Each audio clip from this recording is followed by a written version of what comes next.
ஆண்டவராய் இயேசு கிறிஸ்துவின் மேலான நாமத்திலே உங்கள் யாவருக்கும் அன்பின் நல்வாழ்த்துக்கள் கூறி இந்த நாளின் தியான வேளைக்கு உங்களை தயவோடு அழைக்கிறோம். இந்த நாளின் தியான பகுதி பிரசங்கியின் புஸ்தகம் 8ஆம் அதிகாரம் 6 முதல் 13 வசனங்கள். பிரசங்கி 8, 6 முதல் 13. தியான வசனம் 11ஆம் வசனம். பிரசங்கி 8:11. துர்க்கிரியைக்கு தக்க தண்டனை சீக்கிரமாய் நடவாதபடியால் மனுபுத்திரனின் இருதயம் பொல்லாப்பை செய்ய அவர்களுக்குள்ளே துணிகரம் கொண்டிருக்கிறது. மனுபுத்திரரின் இருதயம் அவர்களுக்குள்ளே துணிகரம் கொண்டிருக்கிறது. அருமையான கர்த்தருடைய பிள்ளைகளே, உலக வாழ்க்கையில் நிகழ்காரியங்களை அலசி ஆராய்ந்து பார்த்த சாலமோன் ராஜா தன்னுடைய ஞானத்தின் மிகுதியால் கண்ட முடிவு என்னவென்றால், எல்லாம் என்பதுதான். எல்லாம். இந்த பிரசங்கியின் புஸ்தகம் முழுமையும் வாசித்து பார்த்தால் ஒரு உன்னத வாழ்வை நடத்த நம்மை தூண்டுவதே இதனுடைய நோக்கமாய் அமைந்திருப்பதை நாம் உணர முடியும். மனிதனின் வாழ்நாளுக்கு பின்பாக தேவனால் நியமிக்கப்பட்ட ஏதோ ஒன்று உள்ளது என்பதை இந்த பிரசங்கி புஸ்தகத்தினுடைய ஆக்கியோன் உணர்ந்திருக்கிறார். 7:14 வாசித்து பாருங்கள், தெளிவாக தெரியும். ஆகவே உலக வாழ்வு பூரண மகிழ்ச்சியை கொடுக்க இயலாதிருப்பினும் கிறிஸ்துவின் மூலமாய் நாம் உண்மையான மகிழ்ச்சியை பெற்றுக்கொள்ள இந்த பிரசங்கியின் புஸ்தகம் நிச்சயமாய் நம்மை வழிநடத்தும் என்பதை உணர முடியும். இது பரிசுத்த ஆவியானவரின் செயல்தான். மீட்பின் அனுபவத்தை அடையாத இந்த புத்தகத்தினுடைய ஆக்கியோன் தேவ பக்தியுள்ளவர் என்பதை மறுக்க முடியாது. நேர்மை வாழ்வை விரும்பும் ஞானியாகவே காணப்படுகிறார்.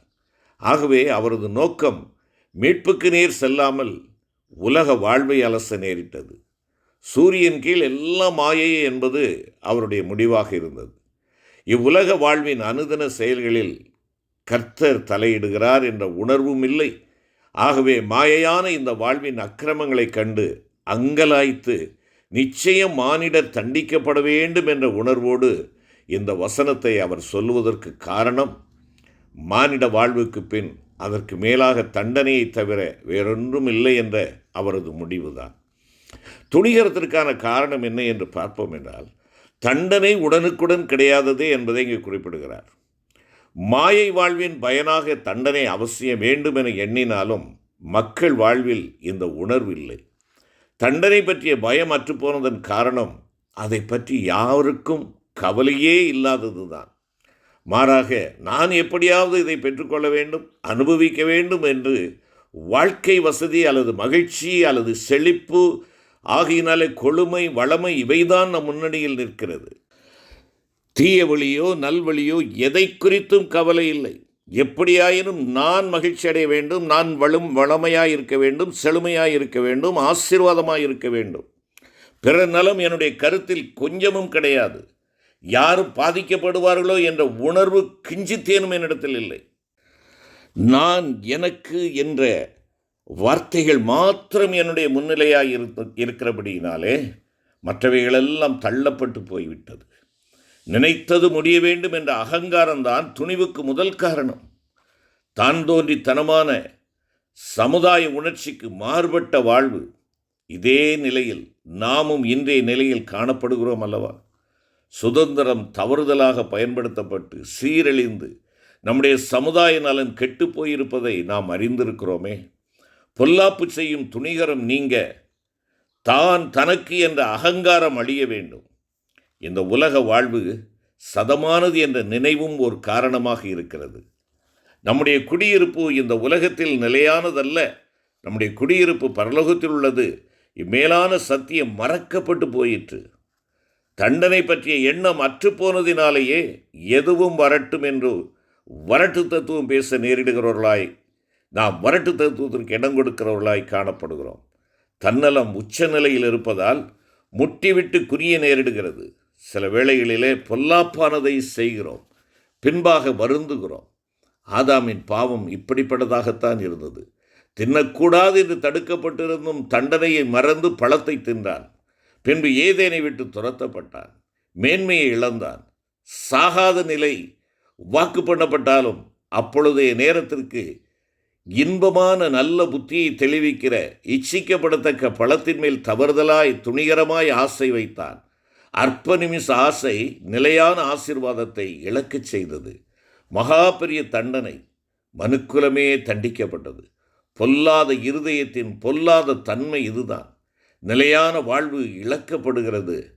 பவுலின் அனுபவமும் இதுவாகத்தானே இருக்கிறது. நிர்பந்தமான மனிதன் நான் என்று ரோமர் 7:24 குறிப்பிடுகிறாரே. விரும்புகிற நன்மையை செய்யாமல் விரும்பாத தீமையை செய்கிறோம். ஆதாமின் வித்தான பாவமே நம்மேல் வாசமாயிருந்து அப்படி செய்கிறது என்பதாக நாம் அறிந்து கொள்ள வேண்டும். இரண்டாவதாக நாம் கற்றுக்கொள்ளக்கூடிய ஒரு காரியம், தண்டனை நிச்சயம் உண்டு. தண்டனை நிச்சயம். நாம் செய்யும் ஒவ்வொரு காரியங்களுக்கும் கணக்கு ஒப்புவிக்க வேண்டும் என்பது பரிசுத்த வேதாகமத்தினுடைய போதனை. இந்த சத்தியத்தை நாம் அதிகமாய் மறந்து போகிறோம். இந்த சத்தியத்தை போதிக்கிறவர்களும் இந்த நாட்களிலே இல்லை. மக்களுக்கு விருப்பமான செய்திகளையே சொல்லக்கூடிய போதகர்களை இந்த நாட்களிலே நிறைவாக பார்க்கிறோம். பாவத்தை கண்டித்து உணர்த்தினால் அல்லது நியாய தீர்ப்பை குறித்து பேசினால் தங்களுடைய வருவாய் குறைந்து போகும், அல்லது காணிக்கை குறைந்து போகும், ஆலய வருகை குறைந்து போகும் என்று எண்ணக்கூடிய நிலையிலே நாம் காணப்படுகிறோம். அருமையான கர்த்தருடைய பிள்ளைகளே, ஆண்டவராகிய இயேசு கிறிஸ்து தம்முடைய ஊழிய காலத்திலே குறிப்பிட்டிருக்கிறதை நாம் பார்ப்போம் என்றால், ஆண்டவர் தமது கிரியைக்கு தக்கதாய் பலனளிப்பார் என்பதாக அவர் குறிப்பிடுகிறார். மத்தேயு 16:27 நாம் இதை பார்க்கிறோம். மனுஷகுமாரன் தம்முடைய பிதாவின் மகிமை பொருந்தினவராய் தம்முடைய தூதரோடு கூட வருவார். அப்பொழுது அவனவன் கிரியைக்கு தக்கதாக அவனவனுக்கு பலனளிப்பார் என்பதாக குறிப்பிடுகிறார். நியாய தீர்ப்பின் சங்கீதம் என்று சொல்லப்படுகிற 50ஆம் சங்கீதத்திலே 21வது வசனத்தை நீங்கள் வாசிப்பீர்கள் என்றால், இவைகளை செய்யும்போது நான் மௌனமாயிருந்தேன், உன்னை போல நானும் இருப்பேன் என்று நினைத்து கொண்டாய். ஆனாலும் நான் உன்னை கடிந்து கொண்டு அவைகளை உன் கண்களுக்கு முன்பாக ஒவ்வொன்றாக நிறுத்துவேன் என்பதாக சொல்லுகிறார். எவ்வளவு எச்சரிக்கையான ஒரு வசனம் என்பதை பாருங்கள். அருமையான கர்த்தருடைய பிள்ளைகளே, நமது செயல்கள் நாம் முன் நிறுத்தப்பட்டு நியாயம் தீர்க்கப்படும். துரோகம் பண்ணின இஸ்ரவேலருக்கு எதிராக ஓசியா தீர்க்கன் சொன்ன காரியம் நமக்கு உண்மையாக காணப்படுகிறது. ஒரு அறுப்பு காலம் உனக்கு நியமிக்கப்பட்டிருக்கிறது என்பதாக குறிப்பிடுகிறார். யோவான் ஸ்நானகன் கிறிஸ்துவை பற்றி முன்மொழிந்த தீர்க்க தரிசனம் இதை போன்றதுதான் என்பதையும் நாம் அறிந்து போகக்கூடாது. ஆண்டவராய் இயேசு கிறிஸ்துவின் 2ஆம் வருகையில் நடைபெறும் காரியம் இதுதான் என்று அனுதினமும் ஆராதனையின் போது நாம் அறிக்கையிடுகிறோம். உயிருள்ளோரையும் மரித்தோரையும் நியாயந்தீர்க்க வருவார் என்பதாக நாம் சொல்லுகிறோம். அருமையான கர்த்தருடைய பிள்ளைகளே, உங்கள் எல்லா அக்கிரமங்களை நிமித்தம் உங்களை தண்டிப்பேன் என்பதாக ஆமோஸ் 3:2 நாம் பார்க்கிறோம். தண்டனை நிச்சயம் என்றாலும் நாம் உணர்வற்று போனதற்கு காரணம் தண்டனையின் தாமதமே என்பதை உணர்ந்து கொள்ள வேண்டும். நாம் பொல்லாத இருதயமுடையவர்களாய் வாழ்வில் அக்கிரம சிந்தையுடையவர்களாய் இருப்பதற்கு காரணம் தண்டனை பிந்துவதே. உடனுக்குடன் தண்டிக்கப்பட்டால் தவறு செய்ய மாட்டோம் என்பது உண்மைதான். தகப்பன் தன் மகனை சிட்சிக்க பிரம்பை கையாடுகிறான். ஆனால் இறைவனது வழி இதுவல்ல. என் நினைவுகள் உங்கள் நினைவுகள் அல்ல, என் வழிகள் உங்கள் வழிகள் அல்ல என்று ஆண்டவர் கூறுகிறார். இதுதான் பிரச்சனை.